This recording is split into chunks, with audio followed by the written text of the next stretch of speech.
Assalamualaikum warahmatullahi wabarakatuh. Perkenalkan, saya Hari Aspriyono. Di video ini saya akan berbagi bagaimana cara kita mengelola kelas online di e-learning, khususnya yaitu e-learning yang menggunakan CMS atau LMS Moodle ya. Pada video ini saya menggunakan contoh e-learning Universitas Dayasan Bengkulu, di mana saya adalah salah satu pengajar pada e-learning ini. Yang pertama, pastikan kita memiliki username dan password yang dapat kita gunakan untuk login ke e-learning ini. Masukkan username, kemudian masukkan kata sandi atau password, dan kita klik masuk. Nah, ketika username dan password kita benar, kita akan berhasil login dan dibawa ke halaman dashboard. Di dashboard ini biasanya ketika e-learning sudah terintegrasi dengan Sepada Indonesia, maka akan tampil di dashboardnya, yaitu tampilan dari Sepada Indonesia. Ini di bagian tengah ini ya. Kemudian kalau kita scroll ke bawah, di sini akan menampilkan kelas yang terakhir kita akses. Kemudian di sini menampilkan semua kelas yang kita ikuti ataupun kita kelola sebagai pengajar. Nah, di sebelah kiri ada satu tombol di sudut paling kiri atas. Ini tombol untuk menampilkan atau menyembunyikan menu di sidebar sebelah kiri. Nah, di sini ada tombol atau menu dashboard. Itu untuk kembali ke dashboard kita ketika nanti kita sudah berada di menu yang lain ya. Berikutnya ada site home. Di sini akan menampilkan course kategori atau nama-nama fakultas dan juga program studi. Nah, yang terpenting di sini adalah My Course ini ya. Nah, di sini menampilkan daftar kelas yang kita kelola atau kita ikuti. Di sebelah kanan juga sama menampilkan My Course, tapi kalau kita scroll ke bawah di sini juga menampilkan user yang sedang online. Kemudian ada kalender ya. Kemudian ada berita di sini ya. Nah, setelah sebelah kiri sudah saya jelaskan, kanan ini sudah. Berikutnya langkah kita adalah saya kembali dulu ke dashboard. Pastikan profil kita sudah sesuai ya. Dari sebelah kanan atas ini, di sini yang terlihat ada foto profil kita. Ini bisa kita klik dan akan muncul menu drop down seperti ini dan kita klik profile. Nah, di sini juga akan menampilkan daftar kelas. Kemudian ada foto profil kita kalau yang sudah memiliki foto profile. Kemudian kita masuk ke detail ya. Di sini menampilkan detail informasi tentang kita. Pastikan alamat email yang terdaftar adalah email yang aktif. Dan kita juga bisa edit profile, misalkan kita ingin merubah beberapa parameter atau beberapa item yang kita perlukan. Misalkan alamat email kita ganti gitu ya. Kemudian nama gitu ya. Kemudian sesuaikan yang lain lah di sini. Untuk mengganti foto, Bapak Ibu bisa klik aja di sini di new picture, di sini diklik, kemudian pastikan upload a file, cari fotonya. Misalkan saya punya foto di sini. Contohnya di sini ada foto saya nih di webinar. Nah, misalkan saya mau ganti fotonya jadi foto yang ini. Nah, open, kemudian upload this file. Oke ya, nanti akan berubah jadi seperti ini. Selanjutnya, ketika sudah lengkap semua, baru kita update profile. Nah, di sini foto saya sudah berubah nih, di sini juga berubah ya. Nah, kemudian kalau kita ingin merubah password, di mana merubah passwordnya dari sini ya, di atas foto kita ini, di sini ada gambar gear, kita klik saja. Nah, di sini ada beberapa menu ya, ada termasuk untuk merubah password. Ya, silahkan klik change password, kemudian current password ini adalah password yang saat ini ya, ketik saja. Kemudian kalau mau diganti yang baru, ketikkan di bawahnya. Kalau sudah, tinggal save saja. Saya cancel karena saya tidak ingin merubah password. Oke, saya kembali lagi ke dashboard. Nah, ketika profil sudah kita rubah, selanjutnya kita akan mulai untuk mengelola kelas. Nah, kelas yang akan saya kelola, saya dari sini ya, yaitu Jarkom C1. Oke. Nah, ini saya sudah dibuatkan kelas oleh admin e-learning dengan nama kelasnya jaringan komputer dalam kurung contoh kelas 1. Kemudian ini adalah short name-nya. Ini bisa kita klik ya. Ini untuk kembali ke tampilan awal kelas kita ya. Kita klik di sini atau kita klik ke sini gitu. Nah, di bawahnya ini muncul sesi yang sudah disediakan. Ada di sini ada pengumuman, kemudian di sini ada tanggal per minggu ini ya, mulai dari kelas ini dibuka gitu. Ini ada 16 yang sudah disediakan. Nah, kemudian di masing-masing kelas kita bisa melakukan edit dari menu administrasi kelas di sini. Yang ada simbol gear ini ya. Kita bisa klik kemudian pilih edit setting. Pertama kita sesuaikan dulu. Biasanya sih kalau untuk masalah nama sampai di sini nggak ada masalah ya, karena ini sudah disetting sesuai dengan tanggal. Tapi kalau mau dirubah silahkan. Namanya juga mau dirubah juga silahkan sih. Kita bisa merubahnya.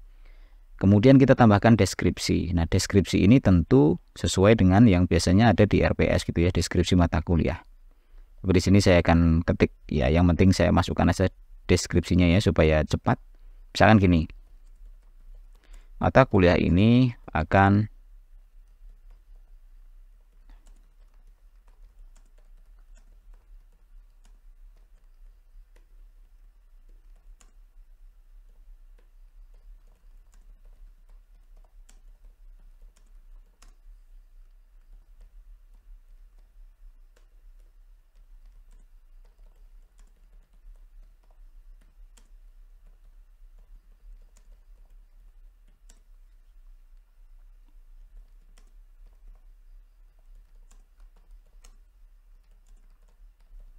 Nah, misalkan saya buat seperti ini saja supaya tidak terlalu lama. Saya membuat deskripsi. Kemudian untuk course image kita bisa juga menambahkan seperti tadi kita menambahkan foto profile ya. Klik saja di sini upload gitu. Cuman saya tidak akan menambahkannya. Kemudian yang penting kita rubah adalah di bagian role renaming atau penamaan peran ya. Kalau yang lain nanti bisa Bapak Ibu ubah sendiri lah ya. Dicoba-coba di sini. Nah, tapi ini saya akan menjelaskan bagian-bagian pentingnya saja. Nah, di sini untuk teacher kita rubah menjadi dosen, dan untuk student kita rubah menjadi mahasiswa. Nah, gini. Kemudian kita klik save and display ya. Nah, ini sudah selesai, namun kita belum melihat perubahannya. Perubahan itu akan bisa kita lihat ketika begini. Seperti deskripsi kelas tadi ya, itu kalau misalkan mahasiswa ini logout ya. Sini misalkan logout. Nah, dan mahasiswa mencari kelas kita jaringan komputer gitu. Nah, di sini itu akan menampilkan, nah ini gambar kelas ya. Kalau misalkan kita tadi merubah, nanti di sini berubah dan deskripsi yang kita masukkan tadi muncul di sini. Nah, itu ya, itu di sisi mahasiswa atau ketika seseorang mencari kelas kita di e-learning gitu. Kembali lagi ke kelas saya. Nah, sekarang langkah berikutnya adalah kita akan mengatur sesi. Jadi ini kan setiap baris ini adalah kita anggap sesi atau pertemuan gitu ya. Nah, kita bisa melakukan editing di bagian ini ketika kita sudah aktifkan mode ubahnya atau klik tombol ini, turn editing on. Nah, baru setiap barisnya itu akan muncul tombol edit dan juga add activity dan resource ya di sini. Nah, pertama-tama kita akan ubah ini. Kalau misalkan ini kita mau gunakan, ini kan pengumuman ya. Kita rubah bahasa Indonesia saja. Pengumuman gitu ya. Kemudian setiap sesinya kita ubah, misalkan ini pertemuan 1 misalkan. Ini saya copy saja supaya lebih cepat ya. Enter ya. Ini pertemuan 2, enter. Ini pertemuan 3, enter. Ini pertemuan 4, enter. Ya, ini pertemuan 5, enter. Ini pertemuan 6, enter. Ya, ini pertemuan 7, enter. Pertemuan 8. Nah, misalkan 8 ini untuk UTS. Enter. Nah, seterusnya sampai ke bawah seperti itu. Kemudian kalau misalkan ternyata kurang nih pertemuannya atau sesinya kurang, kita bisa tambahkan minggunya di sini, add week. Jadi sesi ini kan kita anggap minggu gitu ya, per minggu gitu. Kalau mau menghapus juga boleh. Di sini delete, atau mau disembunyikan dari sisi mahasiswa juga bisa ya. Nah, setelah kita ubah, kita juga bisa mengatur setiap sesi ini kapan dia mulai bisa diakses oleh mahasiswa. Jadi di sini ada tombol edit. kemudian edit week. Sebenarnya penamaan juga tadi bisa dari sini langsung ya.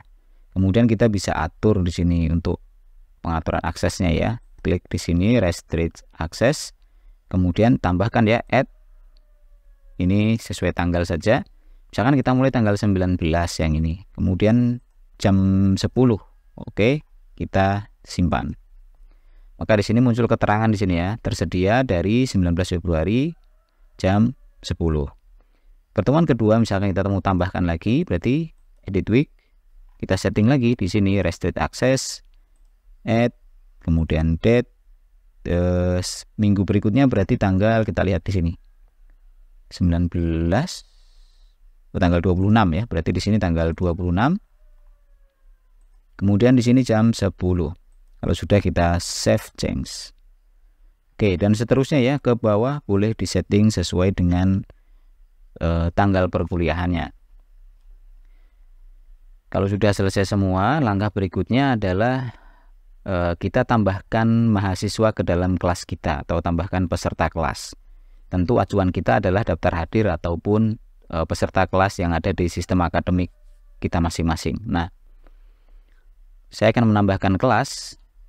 Ini dari menu partisipan ya, klik di sini. Nah, ada dua cara. Yang pertama kita menambahkan secara manual dari tombol ini, enroll user. Nah, kita bisa ketikkan nama mahasiswanya atau NPM misalkan ya. Nah, misalkan nama ya, saya punya mahasiswa untuk demo, namanya demo mahasiswa. Nah, klik saja sini, klik. Misalkan kita mau tambahkan yang lain, misalkan pakai NPM, misalkan 22010034. Nah, kita bisa pilih gini. Yang lain misalkan 35 gitu ya. Tambahin begini. Nah, tambahkan semua peserta yang ada di kelas kita. Nanti akan terdaftar semua di sini. Kalau sudah selesai, pastikan di sini adalah mahasiswa dan kita tinggal klik saja tombol enroll selected user ini. Nah, tapi di sini karena ini contoh ya, saya akan hapus saja ini supaya tidak membingungkan mahasiswanya ketika dia login, nanti tahu-tahu ada kelas contoh ini ya. Saya hapus saja. Kemudian enroll selected user. Ini tidak mesti langsung semuanya ya, bisa nyicil misalkan 10 dulu nanti add user lagi gitu ya. Boleh saja. Kemudian ini cara yang pertama ya, manual, kita masukkan satu persatu. Nah, kalau mungkin merasa agak berat, kita bisa saja membuat namanya enrollment key yang kita bisa berikan ke mahasiswa. Nanti mahasiswa bisa masuk sendiri ke kelas kita dengan enrollment key yang kita buat. Misalkan ini saya hapus dulu ya demo mahasiswanya. Ini saya hapus dulu. Unenroll, oke, kosong lagi ya. Saya akan membuat enrollment key dari sini. Klik di simbol gear ini, kemudian kita aktifkan enrollment metodenya. Nah, di sini kan ada self enrollment namanya. Di sini kita bisa klik gambar matanya ini supaya dia aktif. Kemudian klik pada gambar gearnya, kita edit. Nah, kita buat enrollment key-nya di sini. Misalkan enrollment key-nya Wiro Sableng. Nah, Wiro Sableng gitu ya. Untuk pengaturan yang lain mungkin biarkan default dan kita langsung simpan saja. Oke. Berarti kita sudah mengaktifkan self-enrollment, jadi mahasiswa boleh masuk ke kelas kita dengan kode atau enrollment key yang kita buat. Nah, nanti kita berikan saja ke grup WA-nya atau ke kelas, ke komtinya, silahkan saja. Nah, kemudian ketika mahasiswa masuk seperti apa? Nah, coba sini ya. Nah, misalkan ini mata kuliah jaringan komputer, nih mahasiswa udah cari kan jaringan komputer, udah ketemu pengajarnya, oh udah sesuai ini kelasnya. Nah, mahasiswa bisa klik saja di sini, klik. Nah, kemudian mahasiswa login.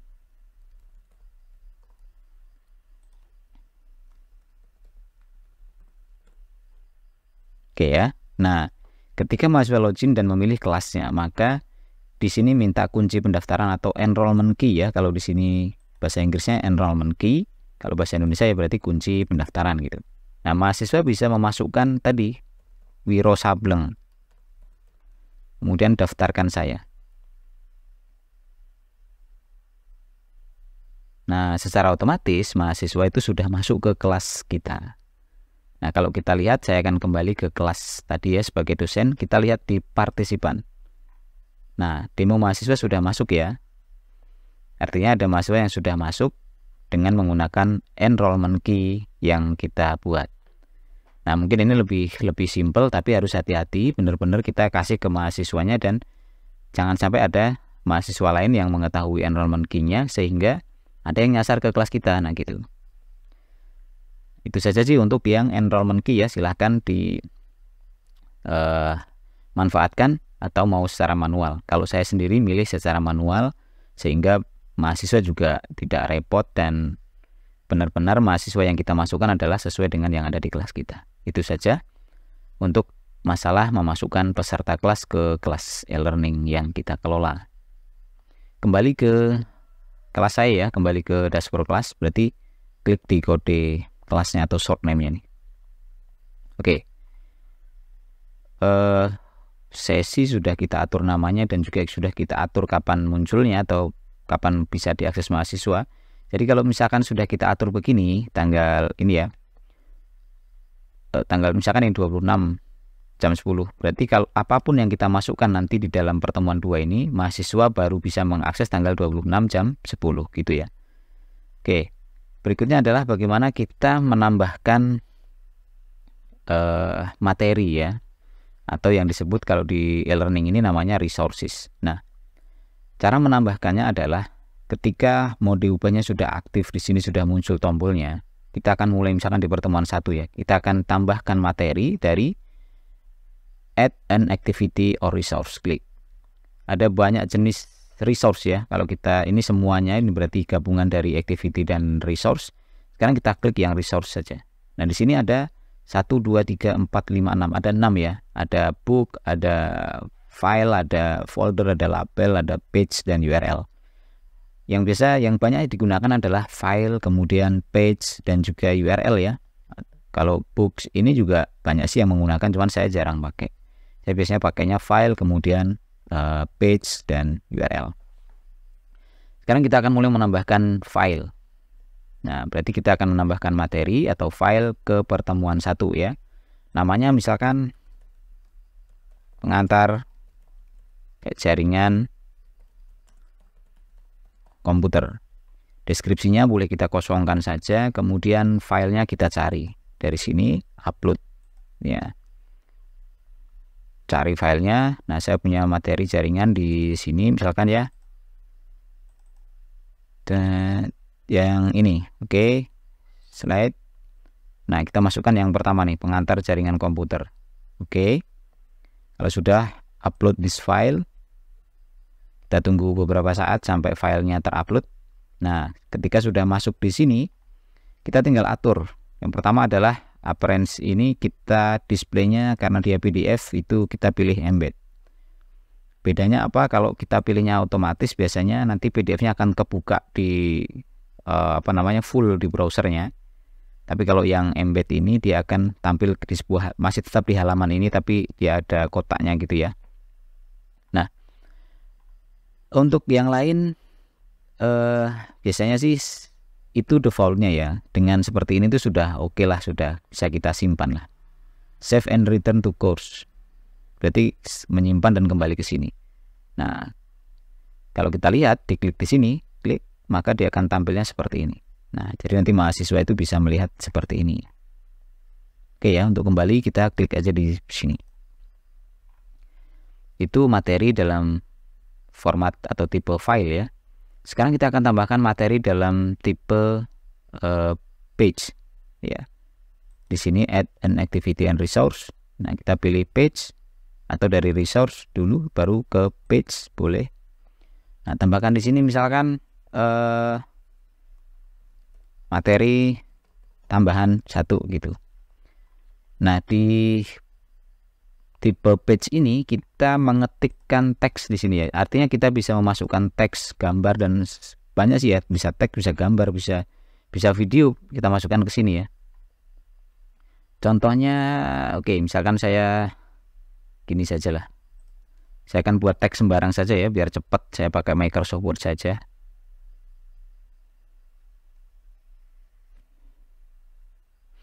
Nah, ini saya akan generate teks. Sebenarnya bisa sih kalau mau kita cari di internet saja ya gitu ya. Nah, ini misalkan ini saya copy paste saja. Nah, jadi kalau Bapak Ibu copy paste dari Microsoft Word, setelah kita copy dari sini, itu cara pastenya gini ya, klik kanan, pastenya paste as plain text. Atau kalau paste langsung juga boleh sih ya. Sebenarnya bisa saja, cuman saya biasa menggunakan paste as plain text. Nah, di sini kita bisa atur ya. Jadi bedanya kalau plain text itu dia akan kembali ke teks normal ya, nggak ada format yang dibawa dari Microsoft Word ataupun dari halaman lain kalau kita copy paste. Jadi kita bisa mengatur ulang di sini. Nah, misalkan teksnya ini, kemudian saya akan masukkan gambar. Misalkan di sini saya tambahin gambar. Berarti ke sini kemudian gambar dari sini ya, insert image. Nah, kita cari gambarnya, upload a file. Nah, misalkan saya cari gambar sini ya, gambar mana? Ah, ini aja misalkan, atau yang inilah. Nah, gini, upload. Nah, ini kita bisa atur deskripsinya ya. Kalaupun nggak mau kasih ya, kasih strip aja. Ini untuk apa namanya, ukurannya kita tentukan aja misalkan lebar 300 gitu, nggak usah terlalu ini. Nah, oke, nggak usah terlalu besar ya. Nah, seperti ini. Mau ditengahkan juga boleh. Nah, kalau misalkan di sini sekarang saya masukkan video. Nah, kalau video kita bisa cari di YouTube ya, misalkan ya. Misalkan video dari YouTube.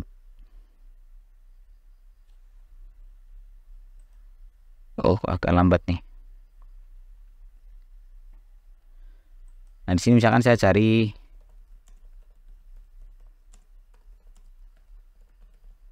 video saya gitu ya. Nah, ini ada pengenalan jaringan, kita klik aja di sini videonya. Kita buka dulu. Nah, di YouTube itu video itu kita bisa ambil kode untuk menyematkannya di page ya. Aduh. Nah, di sini stop dulu.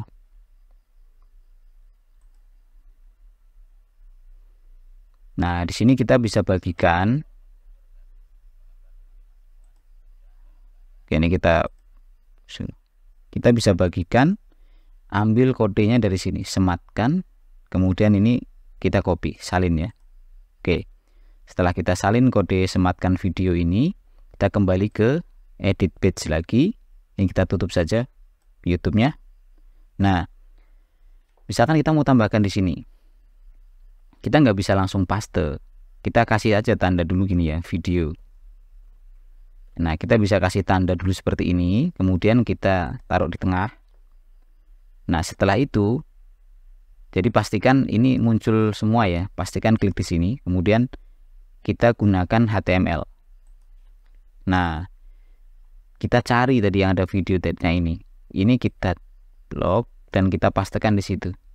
Nah, jadi kode penyematan videonya itu kita paste di lokasi yang kita sudah tandai sebelumnya. Kalau sudah, kita klik lagi HTML untuk kembali ke tampilan normal. Nah, sekarang ini sudah masuk videonya. Nah, bisa kita simpan sekarang. Kita save and return to course. Nah, gini ya. Jadi kalau kita klik, nah dia muncul gini. Ini bisa kita play. Jadi nanti mahasiswa bisa putar videonya. Oke. Kita kembali lagi. Itu ya Bapak Ibu cara menambahkan materi dalam format file maupun format page. Nah, kalau URL gimana? Misalkan kita punya ini nih, ada apa namanya, halaman web misal. Kemudian dari halaman web itu kita misalkan memberikan, oh ini ada yang bagus gitu ya. Misalkan inilah. Contohnya ini. Contohnya misalkan ada mengenal berbagai lingkungan pengembangan web di Windows. Itu internet saya agak lambat nih.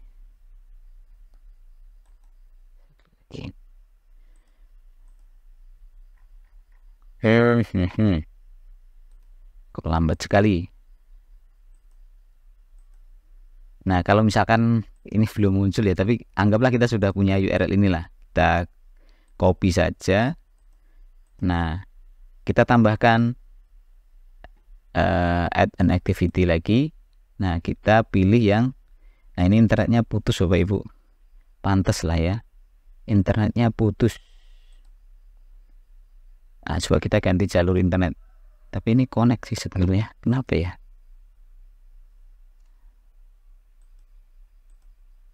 Oh iya, putus ya. Saya coba ganti jalur internet ke sini.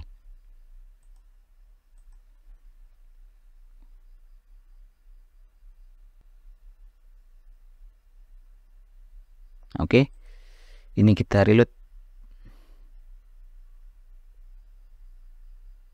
Oh, sama saja. Nah, ini bisa ya. Nah, ini. Setelah tadi udah kita copy, kembali ke sini, kita add an activity or resource.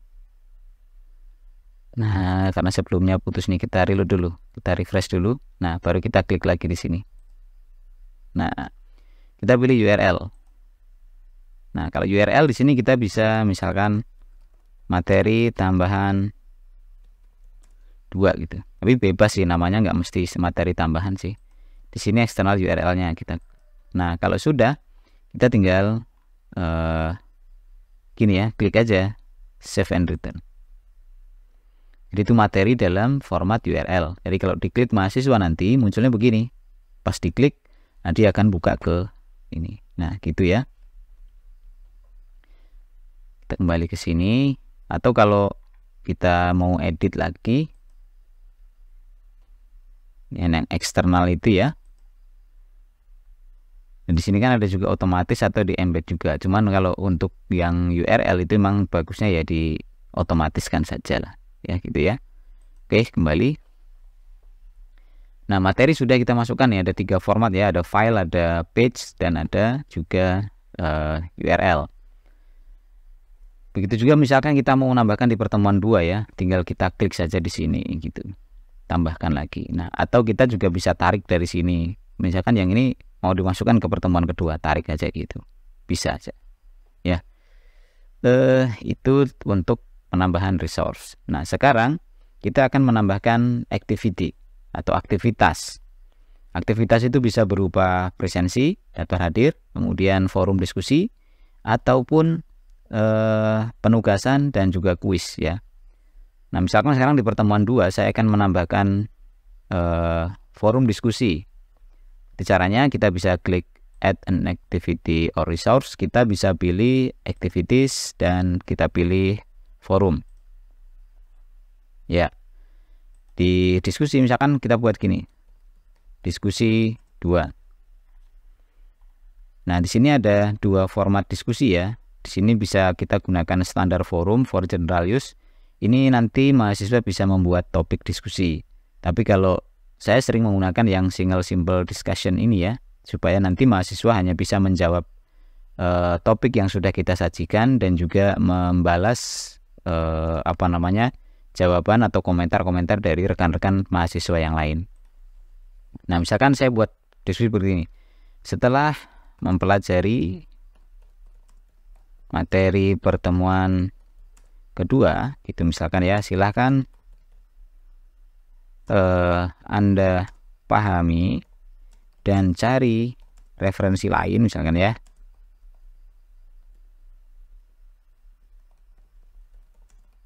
Di internet. Kemudian berikan tanggapan Anda, tanggapan saudara misalkan atau Anda gitu ya. Tanggapan Anda tentang titik-titik tentang apalah gitu ya. Kita buat gitu aja. Nah, kalau sudah, ini pertanyaan diskusinya. Nah, sekarang kita atur availability-nya atau ketersediaannya. Nah, di sini kita batasi. Jadi ini diskusi terakhirnya kapan gitu. Misalkan kan mulai jam 10 nih, tanggal 26 ya kalau yang pertemuan kedua ya. Berarti kalau mulai jam 10 kita misalkan jam 12 selesai. 12.00. Kemudian cut off date-nya bisa juga sih kita atur ya, misalkan tanggal 26 juga. 6 kita kasih sampai jam 15 misalkan, jam 3 gitu ya. 15. Oke, kalau sudah pengaturan yang lain, boleh kalau diskusinya mau dikasih rating, misalkan setiap kali mereka memberikan jawaban itu kita kasih rating, boleh aja di sini ya. Misalkan ratingnya maksimum. Jadi nanti kalau maksimum ini maksudnya ketika misalkan dia jawab nih, terus kita kasih nilai 70, dia jawab lagi, kita kasih 50, dia jawab lagi, kita kasih nilai 90, maka yang diambil yang paling tinggi gitu. Grade kategorinya kita ya di sini pilihan kategori saja karena kita belum punya kategori penilaian. Berikutnya di sini restrict access, karena kan kita membuat diskusinya tanggal 21 nih. Nah, supaya diskusi ini baru bisa diakses mulai tanggal 26 jam 10, kita bisa atur di sini, tambahkan di sini ya dates-nya. Tanggal 26 jam 10. Tapi meskipun tidak kita atur sebenarnya, karena di sesinya itu sudah kita atur tersedia mulai tanggal sekian, maka sebenarnya otomatis ya baru bisa diakses tanggal itu ya. Tapi kalau misalkan di sesinya belum dibatasi, maka kita bisa batasi dari sini. Sudah kita save and return to course. Nah gini, ini kan sudah dibatasi ya. Sebenarnya kalaupun diskusinya tadi tidak kita batasi, itu sudah ikut pembatasan yang di sini. Maksudnya dia hanya bisa diakses setelah tanggal ini. Gitu, itu diskusi. Jadi nanti mahasiswa bisa klik diskusi, kemudian mereka bisa mereplay, menjawab pertanyaan-pertanyaan ini, mereplay jawaban temannya dalam kelas itu bisa juga. Dan nanti kita bisa menilai. Nah, sekarang contohnya kalau misalkan mahasiswa menjawab diskusi ya dari sini, kan tadi saya sudah masuk nih sebagai mahasiswa, saya reload ya. Nah, diskusinya kan belum tersedia ya. Sekarang diskusi itu saya akan edit dulu supaya bisa diakses sama mahasiswa dari kelas saya nih. Nah, atau saya akan buat diskusi di pertemuan 1 lah. Buat diskusi forum ya, diskusi 1. Diskusi 1 ya, misalkan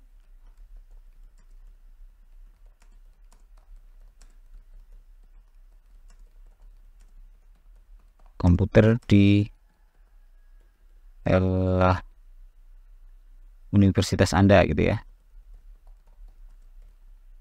Misal ini pertanyaan contoh ya. Ini saya buat yang single simple, tersedianya ini sampai tanggal 21 misalkan jam 12.00. Nah itu aja, yang penting saya bisa mencontohkan ini ya, supaya mahasiswa menjawab diskusi. Oke, jadi di pertemuan 1 sudah ada diskusi. Sekarang saya akan contohkan sebagai mahasiswa. Saya reload. Nah, jadi mahasiswa bisa klik diskusi, kemudian bisa jawab, balas gitu ya. Misalkan mahasiswa menjawabnya begini,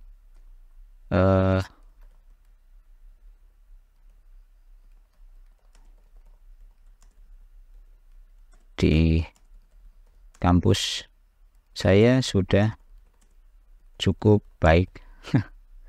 Oke, begitu aja misalkan ya. Kemudian kirim ke forum. Oke, ini mahasiswa atas nama demo sudah menjawab diskusi. Sekarang saya minimize dan kembali ke saya sebagai pengajar. Kalau saya klik diskusi, nah sekarang saya sudah bisa melihat, oh tapi di sini belum bisa dikasih nilai ya, karena pengaturan diskusinya belum di rating tadi. Saya edit dulu diskusinya. Nah di sini ratingnya tadi lupa saya nggak aktifkan, maksimum ya. Oke, simpan. Nah sekarang saya klik lagi diskusi. Nah sekarang saya bisa memberikan rating. Misalkan saya kasih nilai 80. Oke, saya kasih tanggapan ya. Jawaban Anda sudah cukup baik. Tetap semangat belajar ya. Semoga sukses selalu. Kita jawab.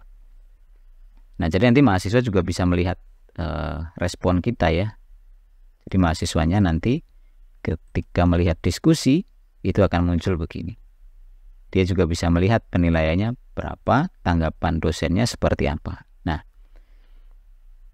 Ya, biasakan memberikan apresiasi ke mahasiswa, kemudian juga kasih semangat dan doakan ya, mudah-mudahan mereka sukses semua. Oke, saya kembali ke kelas saya. Itu untuk diskusi atau forum diskusi, saya rasa tidak sulit ya. Nah, berikutnya adalah bagaimana kita membuat tugas. Oke ya, membuat tugas. Jadi cara kita membuat tugas, misalkan di pertemuan 1 ya, supaya nanti contohnya mahasiswa tadi itu bisa mengakses, karena kalau tanggal ini ya tentu nggak bisa saya contohkan untuk mengakses. Saya tambahkan di sini add an activity. Nah, kalau tugas kita pilihnya activities, kemudian assignment di sini. Klik. Misalkan saya buatnya tugas 1. Tugas 1. Deskripsi tugas ini adalah perintah tugasnya, masukkan di sini. Misalkan buat slide presentasi ya, buat slide presentasi yang dapat menjelaskan proses pengiriman data dalam jaringan dan bergambar dalam OSI model misalkan. Ya, bahasanya mungkin nggak sempurna, tapi nggak apa lah. Menjelaskan proses pengiriman data melalui itu aja ya. Pengiriman data dalam model referensi OSI di jaringan komputer. Nah, gitu. Presentasi misalkan ya. Nah, kemudian di sini kalau misalkan kita mau kasih referensi, bisa tambahkan file. Nah, ketersediaannya kita atur kapan mulai bisa disubmit tugasnya. Misalkan tanggal berapa tadi? 19 ya? Tanggal 19 kan kita mulai ya? Oke. Iya, tanggal 19 betul. 19 kita mulai jam 10 ya. Boleh disubmit tugasnya. Kemudian kapan terakhir pengumpulan tugas? Misalkan tanggal 25 jam 23.59 misalkan. Nah, kemudian cut off date-nya boleh saja kalau mau diaktifkan, nanti mahasiswa nggak bisa lagi upload ya. Tapi kalau tidak diaktifkan, lewat tanggal 25 mahasiswa masih bisa upload, tapi ada keterangan nanti terlambat gitu ya. Kapan kita dapat peringatan untuk menilai? Misalkan tanggal 26 ya, 26 Februari. Nah, misalkan kita atur nih jamnya jam 4 subuh. Nah, kemudian tipe submissionnya apa? Kita kan tadi suruh buat file presentasi, berarti file submission. Tapi kalau teks ya kita bisa menerima mahasiswa mengetik jawabannya ya gitu. Kita pilih saja file submission. Kemudian berapa banyak file yang bisa diupload? Ini bukan kapasitas tapi jumlah file ya. Kita upload 1 aja per orang gitu. Kemudian maksimum submission di sini berapa mega? Kita batasi aja 5 mega atau malah 2 mega gitu kalau sekiranya cukup gitu. Nah, di sini untuk file yang diizinkan, misalkan kita mengizinkannya PDF dan PowerPoint ya, maka pilih di sini. Kalau PDF itu berarti dokumen, kita pilih expand di bagian dokumen, kemudian kita pilih PDF. Kemudian kalau PowerPoint itu berarti di presentation. Kemudian pilih PPTX. Nah, gini. Kemudian save change. Muncul sini ya. Kalau sudah submission setting. Nah, di sini sebenarnya kalaupun nggak disetting juga nggak masalah sih ya. Nggak usah lah. Ini aja. Langsung saja kita klik save and return to course. Nanti Bapak Ibu bisa coba-coba yang lain fitur-fiturnya. Nah, ini tugas sudah selesai ya. Nah, sekarang bagaimana sih kalau mahasiswa ingin mengerjakan tugas? Saya kembali lagi, ini saya masuk ke Mozilla lagi. Ini tampilan dari sisi mahasiswa ya. Ini mahasiswa yang demo tadi. Nah, mahasiswa itu bisa mengklik tugas 1. Kemudian dia akan melihat nih, ini perintah tugasnya. Dan dia akan melihat status pengajuan, status penilaian, dan seterusnya. Ya, Nah, jadi nanti mahasiswa bisa mengirimkan tugas di sini, kirim penugasan. Nah, tentu mahasiswa melihat juga tipenya apa gitu. Misalkan mahasiswa akan mengumpulkan dalam format PDF ya, contohnya gini, PDF aja lah saya contohkan. Nah, misalkan dokumen penting, nah, dia kirim, unggah file ini, simpan perubahan. Nah, itu artinya mahasiswa sudah mengerjakan tugas. Dan kita sebagai pengajar nanti bisa melihat oke ya, terkirim ya. Saya minimize, saya kembali sebagai dosen dan saya klik tugas 1. Nah, di sini nanti kita misalkan pesertanya lebih dari 1 ya, bisa jadi peserta kelas kita 30-an, kita bisa melihat sih yang sudah submit berapa gitu ya. Nah, kemudian untuk melakukan penilaian itu juga tidak harus sekaligus selesai, kita bisa cicil ya, misalkan berapa orang dulu gitu ya, silahkan. Nah, cara memberikan nilai tugas kita bisa klik di tombol grade. Nah, dan di sini kita bisa melihat kalau filenya PDF, di sini kita bisa langsung melihat hasil tugasnya. Tapi kalau misalkan filenya PPT ataupun file yang lain, kadang harus kita download dari sini. Kita bisa download ya, kemudian kita simpan, nah, baru nanti kita cek satu persatu. Oke. Kalau misalkan kita sudah melihat hasil tugasnya dan ingin memberikan nilai, misalkan nilainya 90 gitu misalkan. Kemudian kita juga bisa memberikan komentar ya atau feedback di sini. Kita bisa kasih begini misalkan ya. Bagus, tugas sudah terima dan sudah sangat baik gitu ya. Tinggal mungkin perlu dirapikan dan referensi yang lebih lengkap misalkan. Oke, kalau sudah kita tinggal klik save and show next atau bisa save change saja. Kita pilih save and show next. Karena memang hanya 1 orang, maka kita tetap berada di sini. Tapi kalau misalkan peserta lebih dari 1, kita bisa next dari sini ataupun ketika sudah muncul kita tinggal kasih nilainya. Nah, sekarang untuk kembali ke tugas kita bisa klik di sini assignment tugas 1 atau kembali ke kelas, kita klik di sini.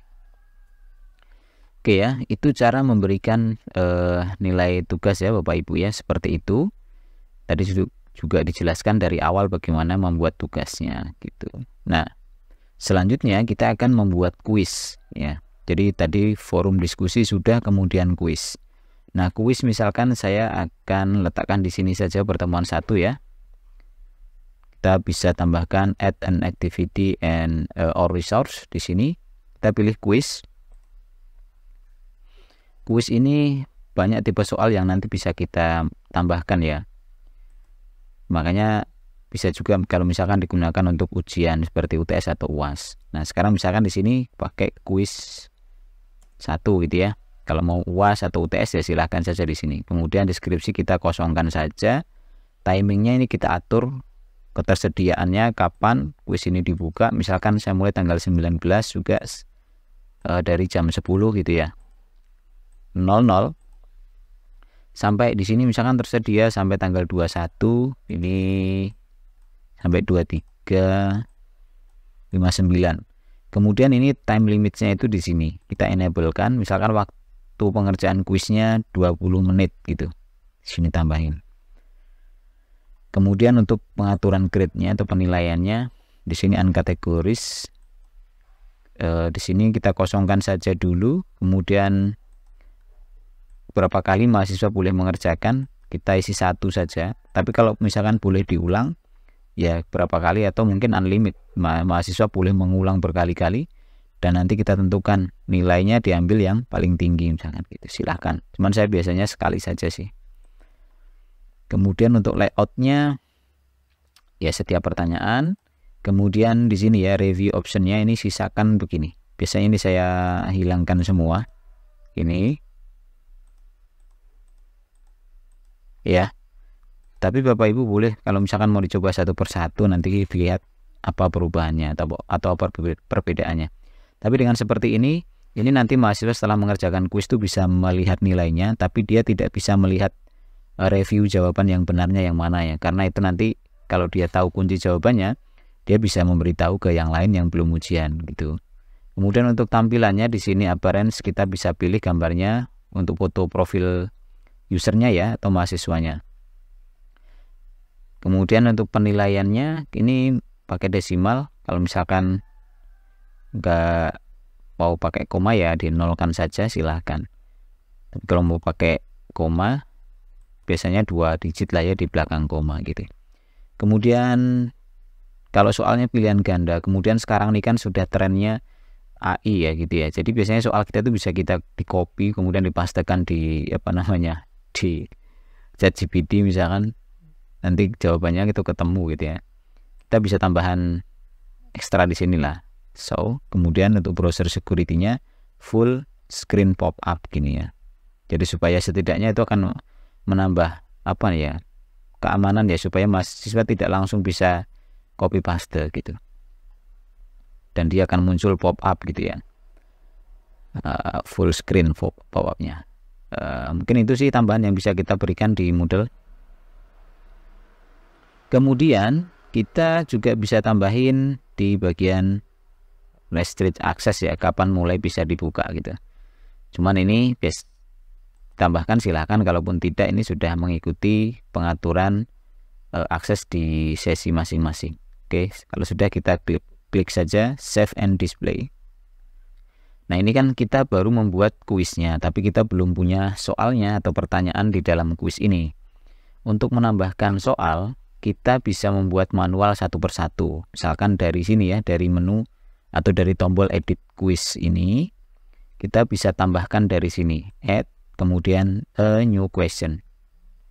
Kita bisa memilih tipenya multiple choice, satu pilihan ganda misalkan, atau format yang lain. Kemudian kita add. Oke, setelah itu kita buat soalnya. Misalkan ini soal 1 gitu ya. Pertanyaannya apa? Misalkan pertanyaannya berikut ini yang merupakan berikut ini yang tidak merupakan ya, merupakan jenis berdasarkan jangkauannya adalah titik-titik misalkan. Nah ini soalnya. Kemudian untuk pilihan jawabannya kita bisa isi di bagian ini. Di sini misalkan pertama LAN. Terus karena ini jawabannya, ini bukan kunci jawabannya, maka kita biarkan saja untuk grade-nya non. Kemudian man. Ini juga bukan jawaban yang benar. Ini one. Kemudian misalkan di sini kita isi dengan peer to peer. Nah, ini kan yang benar, berarti kita isi di sini 100%. Bukan minus ya. Yang ini 100%. Kalau sudah, misalkan yang pilihan kelima ini PAN, Personal Area Network ya, jadi benar. Nah kunci jawabannya adalah yang pilihan keempat.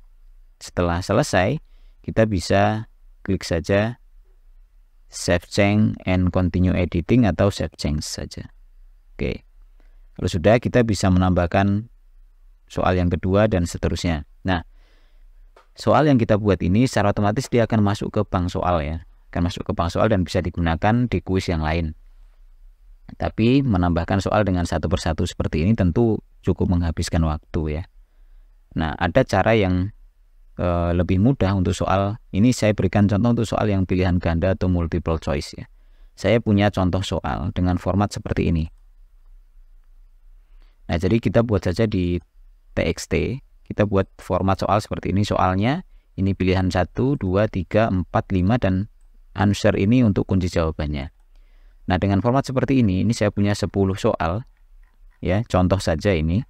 Nanti kita bisa impor. Oke ya, ini saya tutup lagi.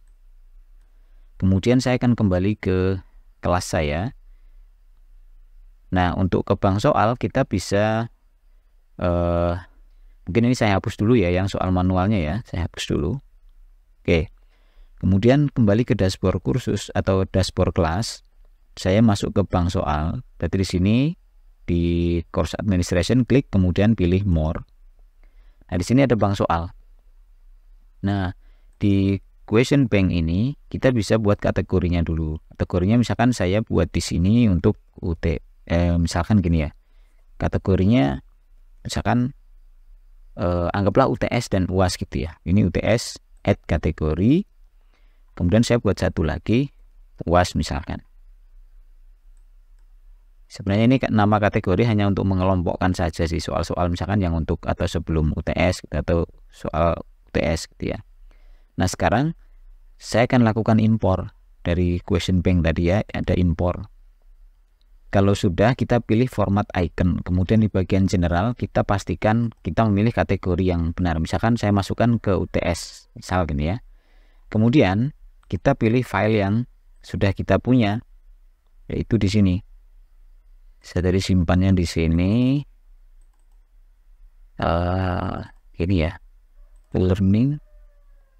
Nah, ini contoh soal. Tipe filenya txt. Kemudian format soal seperti yang tadi saya tampilkan. Upload file. Kalau sudah, impor. Nah, secara otomatis di sini masuk nih ada 1 sampai 10 ya. Kalau sudah, continue. Nah, jadi kita sudah punya bank soal dengan jumlah 10 soal. Kalau sudah punya seperti ini, kalau mau ditambahin kita bisa impor lagi sih sebenarnya. Nah, kalau sudah, kita kembali aja ke kelas kita dan masuk ke quiz. Kemudian edit quiz. Sebenarnya edit quiz itu ada juga dari sini sih tombolnya ya. Kalau misalkan nanti sudah ada soal, itu dari sini saja edit quiz gitu. Nah, setelah itu kita tambahkan soalnya dari sini, add, kemudian from question bank. Nah, kita pilih saja ini semua soal ini.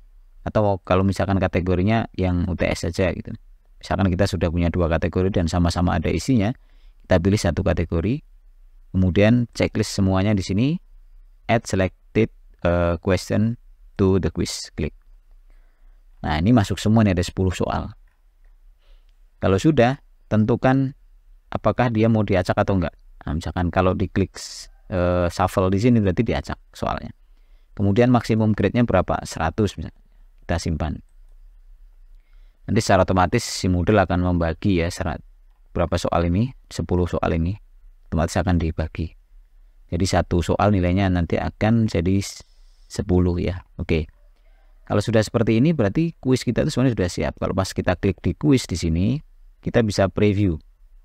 Ya. Atau kita kembali dulu ke sinilah, jadi biar nggak bingung ya. Pokoknya kalau kita bingung kembali aja ke dashboard kelasnya. Kemudian klik quiz 1. Nah, kalau sudah ada soalnya, itu informasinya seperti ini, nggak ada lagi tombol edit quiz di sini. Jadi kalau kita mau tambahin soalnya ya harus dari sini, edit quiz gitu ya. Nah, sekarang kita preview kuisnya. Nah, ini kita melihat nih tampilannya seperti apa. Nah, ini kita dari sisi dosen nih melihat. Bisa saja kalau kita mau coba-coba ini bisa, nggak masalah gitu ya. Next. Coba-coba dulu nggak masalah. Oke, kalau sudah nanti kita finish. Nah, kemudian submit and finish. Oke, jadi ini kita untuk mencobanya ya, seperti itu. Finish review. Kemudian ini kalau misalkan kita mau ulang lagi ya silahkan aja, dari sini kita bisa preview lagi kok gitu ya, seperti ini. Oke, cancel aja. Nah, itu sudah siap ya, mahasiswa sudah bisa mengerjakan kuis kita. Ini terserah mau kita letakkan di sesi yang mana, silahkan aja. Nah, misalkan sekarang saya akan berperan sebagai mahasiswa lagi. Ini mahasiswa dengan ini ya, demo ya. Kembali ke dashboard mahasiswanya. Nah, kalau mahasiswa mengerjakan kuis itu begini, kita diklik kuisnya, nanti dia kerjakan kuis sekarang. Ini. Nah, kemudian mulai percobaan. Oke ya. Nah, dia nanti akan tampil begini. Ini dari sisi mahasiswanya. Jadi ada waktu yang berjalan mundur karena tadi sudah kita tentukan 20 menit dan mahasiswa mengerjakan kuisnya. Nah, misalkan kita kerjakan saja sembarangan. Nah, ini apa perbedaan utama? Kita pilih-pilih sembarang aja dulu karena saya juga biar cepat aja kita pilih aja seperti ini. Nah, nggak tahu nanti dapat nilai berapa dia ini. 5 ya, kita kerjakan semua. Ini dari sisi mahasiswa ya, kita pilih aja mengatur lain dan jaringan ya.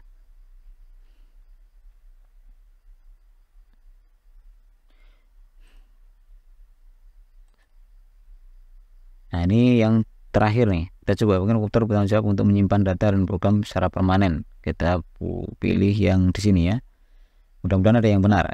Selesaikan kuis. Oke, jawaban disimpan, kemudian kumpulkan semua dan selesai. Kumpulkan semua dan selesai. Nah seperti ini mahasiswa sudah bisa melihat nih, berarti nilainya berapa? Nilainya berarti 20, berarti ada 2 soal yang benar. Nah gitu ya, selesaikan ulasan. Nah mahasiswa kalau di sini dia tidak bisa mengerjakan lebih dari sekali, jadi nilainya hanya 20 ini, dan dia bisa kembali ke kelasnya seperti ini. Nah saya akan kembali sebagai pengajar atau dosen. Nah dosen bisa melihat di sini ya, di kuis. Nah di sini terlihat ada satu yang sudah mengerjakan. Kita klik saja, siapa yang mengerjakan akan kelihatan di sini. Jadi namanya demo mahasiswa, dia mengerjakan tanggal sekian jam sekian dan selesai tanggal sekian jam sekian. Kemudian kita bisa lihat nilainya, ini ada 20. Kita bisa lihat mana yang benar, mana yang salah. Kita sebagai dosen ya bisa melihat. Nah nanti semua mahasiswa yang mengerjakan akan tampil di sini. Oke, berarti kita sudah membuat aktivitas berupa forum diskusi, tugas, dan juga kuis ya. Selanjutnya kita akan membuat daftar hadir. Nah daftar hadir kita letakkan saja. Biasanya daftar hadir itu kita buatnya sekali saja. Nanti tinggal kita geser ke pertemuan 1, pertemuan 2 sesuai dengan jadwal. Nah saya akan tambahkan aja di sini add an activity resource, tambahkan attendance. Nah di sini kita buat aja daftar hadir atau presensi. Nah kemudian di sini kita langsung saja simpan ya. Nah setelah presensi sudah kita buat, kita klik saja. Kemudian kita akan masuk ke status set. Klik status set.